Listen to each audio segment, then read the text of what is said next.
Hi everybody, welcome to our Let's Chat series. This is Jill from Sensational Development, and I'll be going over some frequently asked questions about pencil grasp.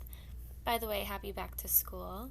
So it's definitely time to be chatting about this, and feel free to leave any unanswered questions in the box below and we will get back to you with some answers. So there are definitely a few key terms and motor movements to understand when talking about pencil grasp and fine motor skills, especially in terms of handwriting. So a big one I like to go over is radial and ulnar differentiation of the hand. So you have an ulnar side and a radial side of your hand. So radial is thumb, ulnar is pinky.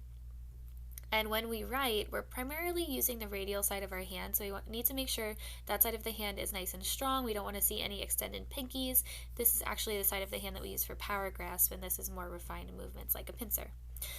We also need to talk about in-hand manipulation, so when you're taking something and moving it between your fingers, moving it down, through your palm.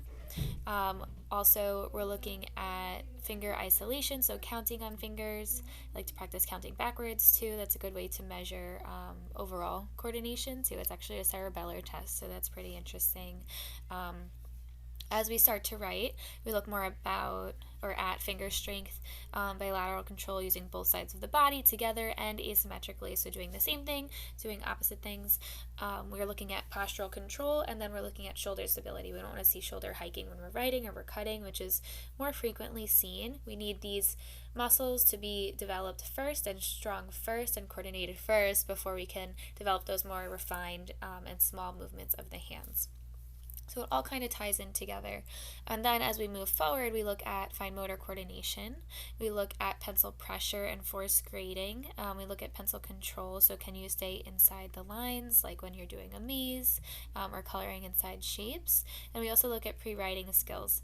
So those are the kind of wealth of things we are looking at. Something else that's important, we also look at static and dynamic wrist control. So here's my trusty slant board. If you see your child, moving their arm more like this and they're 4 or 5, you want to start to see them moving more from their wrist, and that'll help those precise movements and letters begin to form. So a slant board will put them in a position where they'll be forced to use more dynamic wrist control.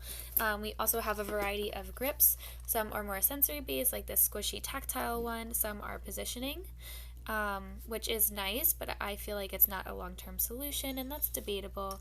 Let me know what you think in the comments. We have short crayons, short writing tools like pipsqueak markers, larger and wider pencils, and heavier writing tools. Thanks for joining me today.